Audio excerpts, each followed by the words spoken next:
Israel. Everyone online is arguing about Israel.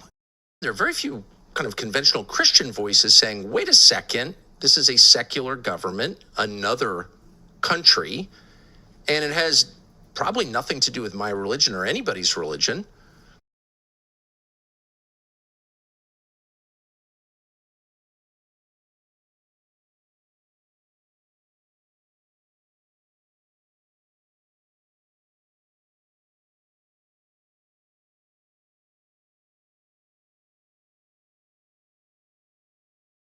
So I was trained from a very young age to be shallow. I mean, really from birth. I haven't had much of a spiritual journey. I'm such a flawed person that I don't even want to be associated with Christianity. And we're also prone to lying, me included. Like they just like come out, lies all the time. Lie, more lying. How has God been at work in your life? I don't know. I'm so focused on my inherent shittiness that it's sometimes hard to see it. That's why you're a good Christian. I don't know. No, the first rule of Christianity is understand you are totally depraved. Oh, I'm definitely aware of that. Like, I'm dyslexic, okay? Very dyslexic. If you hired me to do your taxes, that would be an act of self-harm.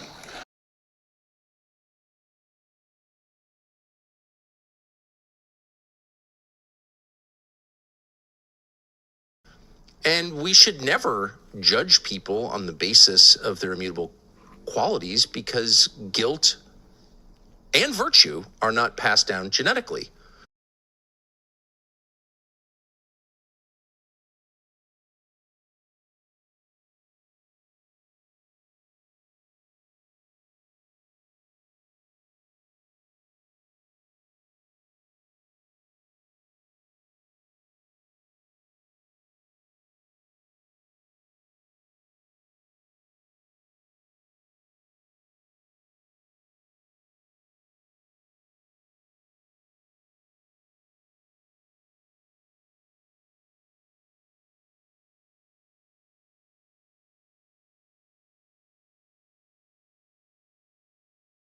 What's even more interesting and maybe even more distressing is that in the US government, the conversation, while much more muted, is a mirror of this in that a lot of the conversation is about Israel. Israel, a tiny country in the Middle East, not critical to our national security, by the way.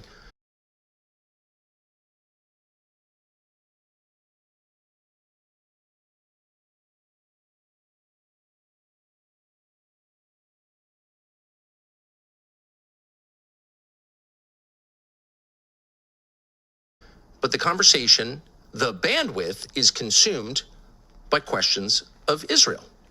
So wherever you stand on Israel, you know in your gut that this is bad.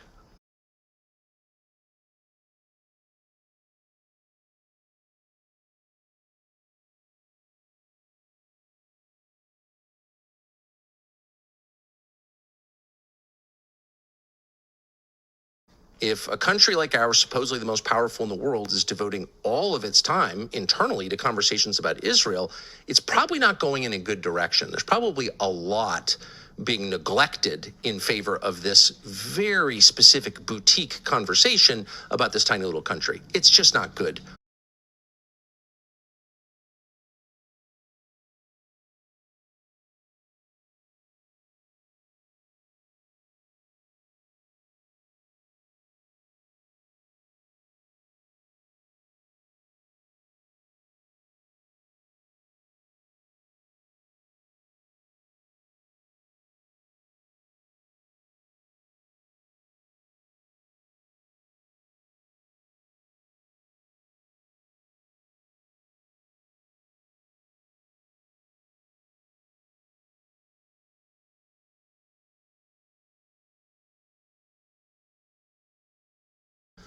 So what's the antidote to this? How do you fix it? Here are 4 things you can do to make the conversation about Israel and the relationship with Israel a lot healthier than it currently is. Here are the 4.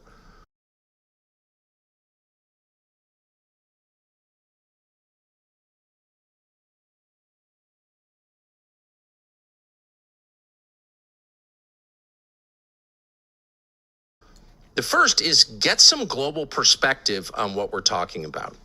The United States is a nation of 350 million people. It has some of the deepest natural resources in the world. That would include energy and water, agricultural products. The United States, however it's managed, is a powerhouse globally and always will be because its strength is inherent. It's a huge, decisive country in the scope of world history. The United States makes things happen. Israel is not an insult, merely an observation. By contrast, is a tiny and inherently insignificant country, at least geopolitically, in that it has only 9 million people.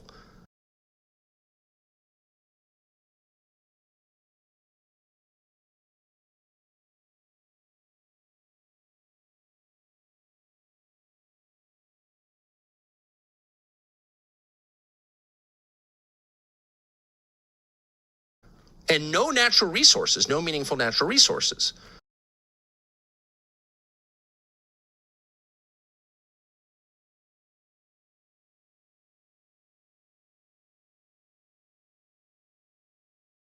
So it is insignificant. It is also physically tiny.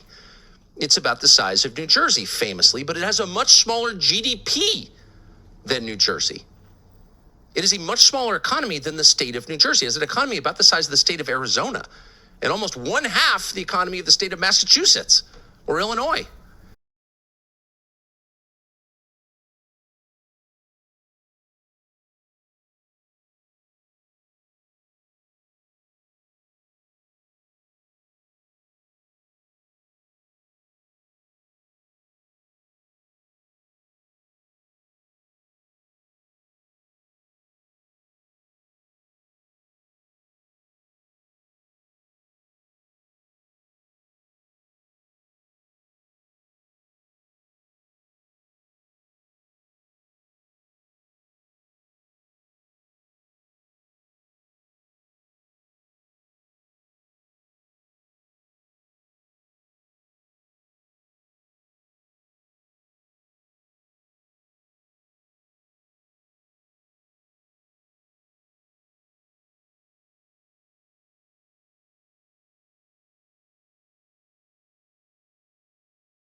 Israel fights its wars with American backing, with the guarantee, the implied defense guarantee that we have provided for so many years, since at least 1973, 50 years.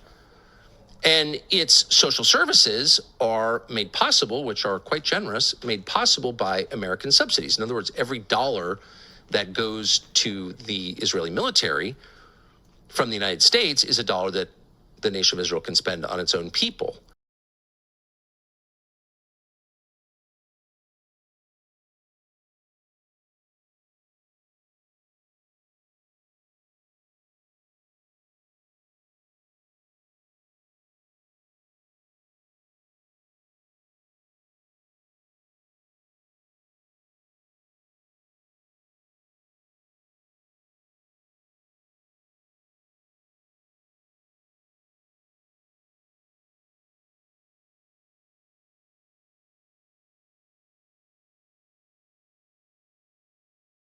And so there is no world in which America needs Israel more than Israel needs the United States.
The second thing we can do is get some freaking self-respect and stop being ordered around by a client state.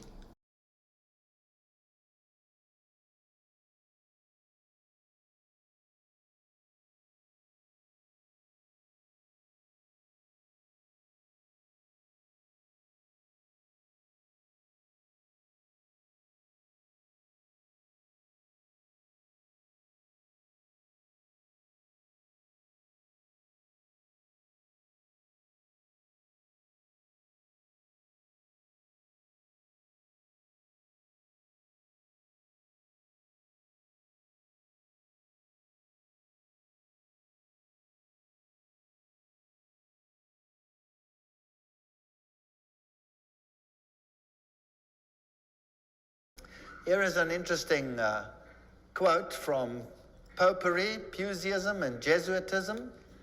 At what then do the Jesuits aim? According to them, they only seek the greater glory of God, but if you examine the facts, you will find that they aim at universal dominion alone. You see, Rome had lost universal dominion, and the Protestant Reformation had been a major problem in this issue, a major problem. They have rendered themselves indispensable to the Pope, who without them could not exist, because Catholicism is identified with them. They have rendered themselves indispensable to governors and hold revolutions in their hands. And in this way, either under one name or another, it is they who rule the world. You see, the papacy has crowned itself ruler of the entire world. The Pope is the ruler of the entire world. That's the Holy Roman Empire spread over the entire planet. We must not forget that in 606, the Pope was given universal spiritual power, and 150 years later, in 756, he was given universal temple power by Pepin. So as a result of this, every pope thereon and thereafter sought to enhance and enlarge these two powers.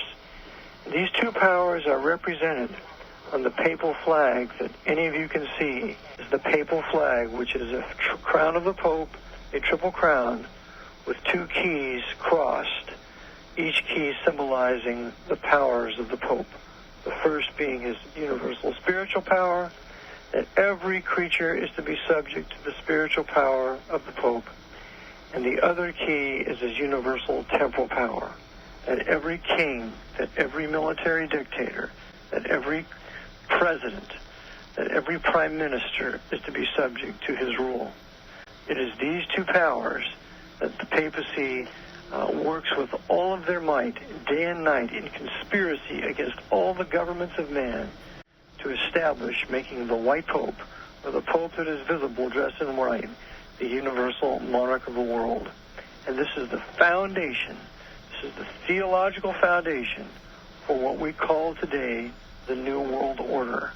The New World Order is nothing more than the reversion back to the Old World Order, which was the Dark Ages of the papacy, or what Dowling calls the Iron Age of man. Popery, an enemy to civil religious liberty. In 1550, Pope Julius declared his claim to universal temporal political power, evidenced by a new coin he issued, its motto having read, "The nation and kingdom that will not serve me shall perish." Now please note that this is a Roman Catholic statement, that the nation and the kingdom that does not serve the papacy will perish. What does that mean in terms of Protestant countries then? Are they going to be in trouble, yes or no? I would say yes, they will be in trouble.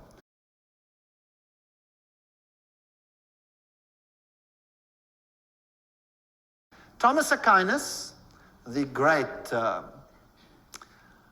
philosopher of the Roman Catholic Church, said, "The Pope by divine right has spiritual and temporal power as supreme king of the world. The Pope of Rome, as head of the papal government, claims absolute sovereignty and supremacy over all the governments of the earth." All the governments. All these quotes are highly potent quotes. There is nothing mediocre in these quotes, and they come from the highest sources. The right of deposing kings is inherent in the supreme sovereignty which the Pope says vice-regent of Christ exercise over all Christian nations. Cardinal Henry Manning, 1892, he was Archbishop of Westminster. So, he is in control of all nations of the world.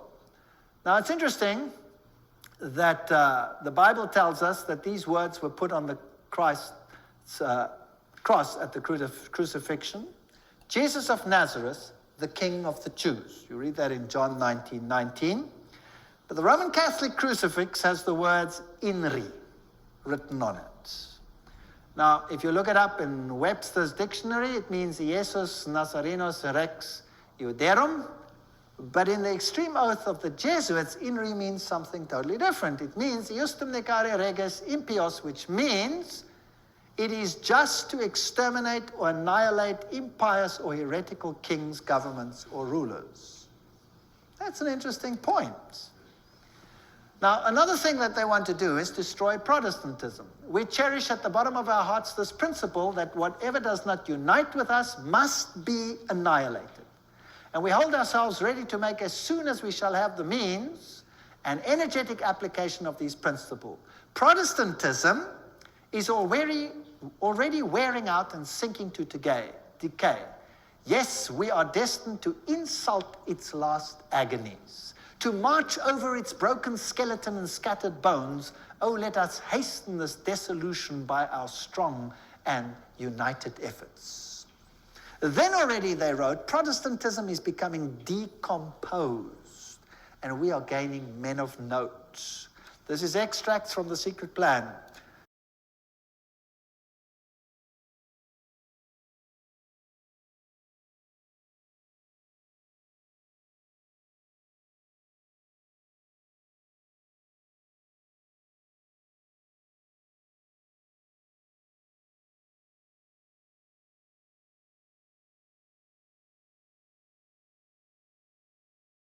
The Jesuits, again, formed and created Freemasonry. And Freemasonry was created into doing the work that Rome wanted them to do, so that Rome could sit in the background while Freemasonry did it for them. And then it wasn't them, it was them. Very clever. Very, very clever indeed. One thing they're afraid of is disclosure. The system operates on secrecy. That secrecy is 100% a marker for sin. As distinct from privacy, by the way, we have, doors on bedrooms and bathrooms. Privacy is great. So secrecy allows people to do things which, if known, they could not do. Evil thrives in darkness. We know this. And so the whole system is set up to keep you from knowing.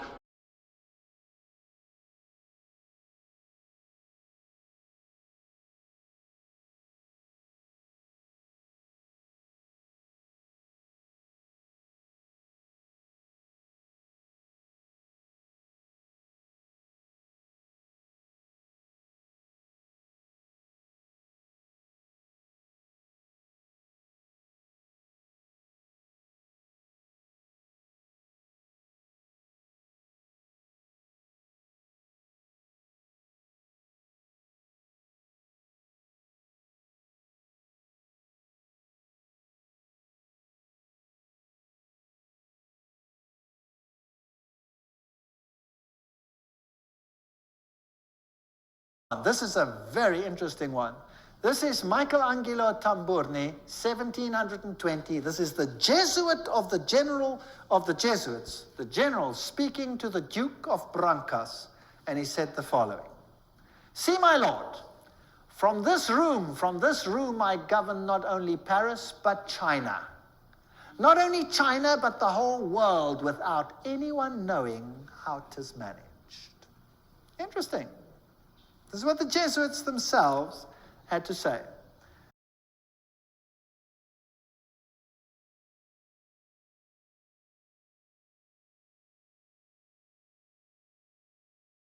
And one of the ways to discredit the truth is by flooding the zone with lies. What you do is you create a bunch of fake stories leading people in the wrong direction. You flood the zone. Okay, let's go back in history about 100 years, because before we can understand the present, we have to understand the past. History is like a river. You can't step in the middle of the river and understand where it's come from until you go upriver. And then once you go upriver, you can say, okay, now I see these streams feeding into the river, and now I understand why we are here at the dock or wherever you initially want to be at. So, as history is a study of rivers flowing, we go back to the establishment of the Jesuit order in 1534 by Don Ignatius Loyola, who was no Jew. He was a Spanish nobleman of the House of Loyola.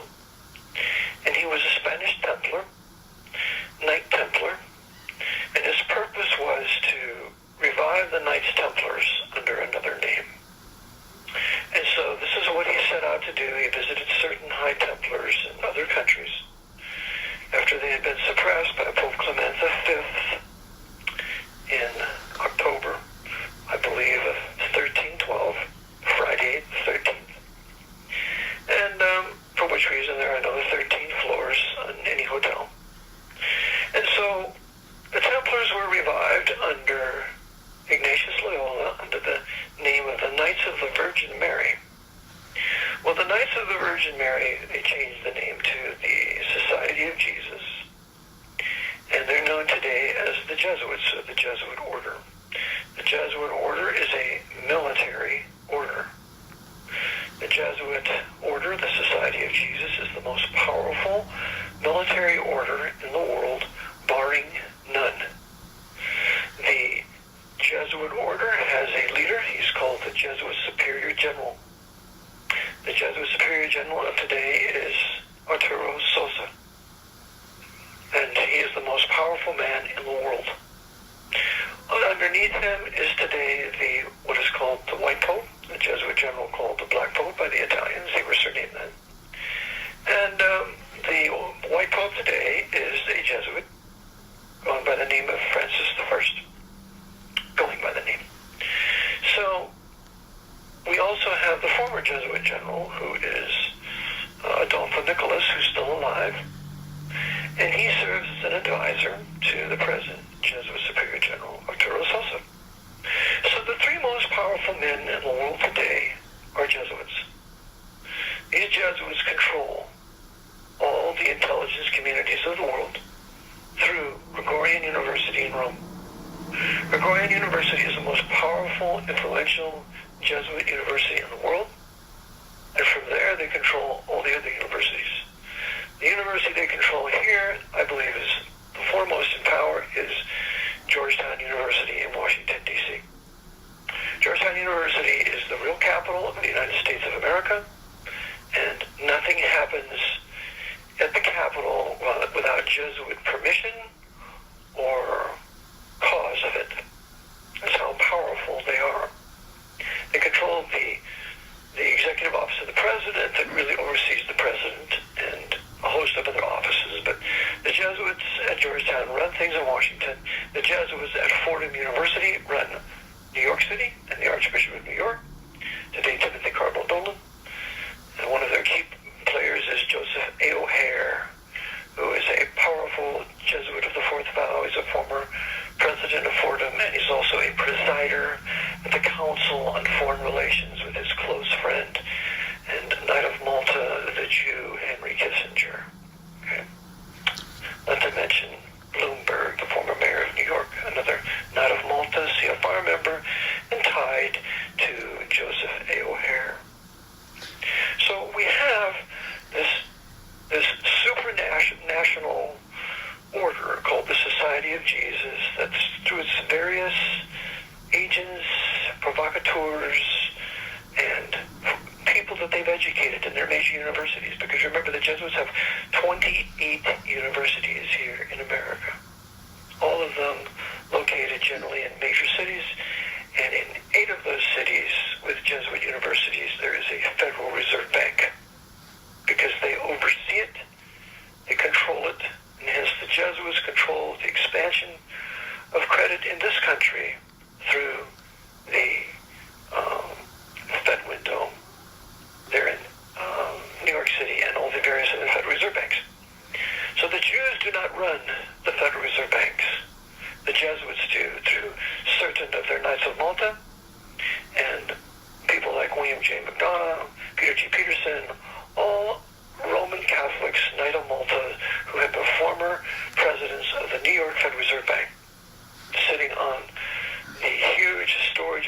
American gold that was confiscated after the imposition of military government on March 9th, 1933, the day the Jesuits took America, with the Emergency Banking Relief Act, amending the Trading with the Enemy Act, and following Proclamation 2040, continuing Proclamation 2039 of March 6, issued by Franklin Damnable Roosevelt, who was overseen and completely controlled by Jesuit Edmund A. Walsh out of Georgetown University, because it's out of Georgetown that they will write the Emergency Banking Relief Act and the many other acts during the New Deal, which essentially made America into a socialist, communist, centralized military dictatorship, and has been for 85 years. So the Jesuits were created to destroy the Protestant Reformation. That means they were created to destroy Protestant governments born out of the Reformation, including the Protestant government born out of the Constitution for the United States of America, which the Pope called the document of Satan. So the Jesuits, being the great Marine Corps of the papacy, the light horse of the Pope, took control of this country on March 9th, 1933. That's not good for us. It's not good for them. It's not good for anybody. It's like being screamed at by your children. No normal parent would allow that because it's totally destructive. It's not good for you, and it's not good for the child. And that is exactly the relationship that we have with the state of Israel. In fact, not in theory, in fact, it is a huge country and a tiny country. The huge country supports the tiny country. And that's a pretty nice thing to do. Whether it's wise or not is a whole separate conversation. But if you're going to have that relationship, a parent to a child, you cannot be yelled at, humiliated, spied upon, bossed around by the child, by the person in the inherently subordinate position. You can't do that. You can't be shamed into ignoring things that are quite clearly not the behavior of a subordinate ally to a big brother ally.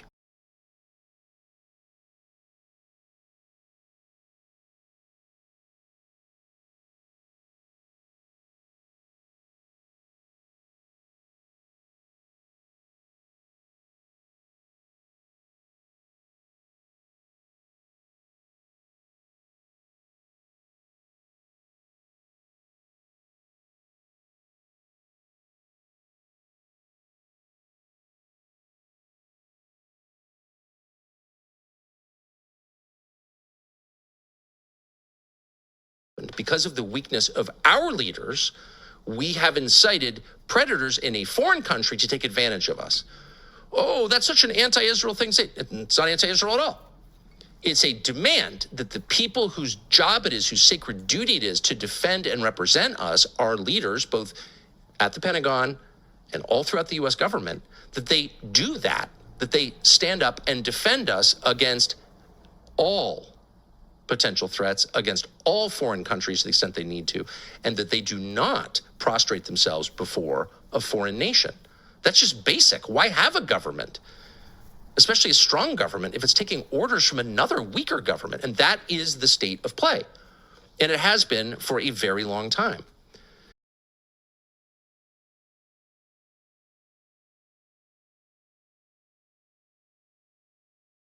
You don't want to live in a country controlled by people whose names you don't know.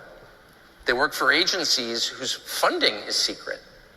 Like, if you actually knew the influence of a couple or more than a couple of federal agencies, some of which you probably have never heard of, on American politics and global affairs, you'd be even more freaked out than you are. So yes, I'm upset about it, very.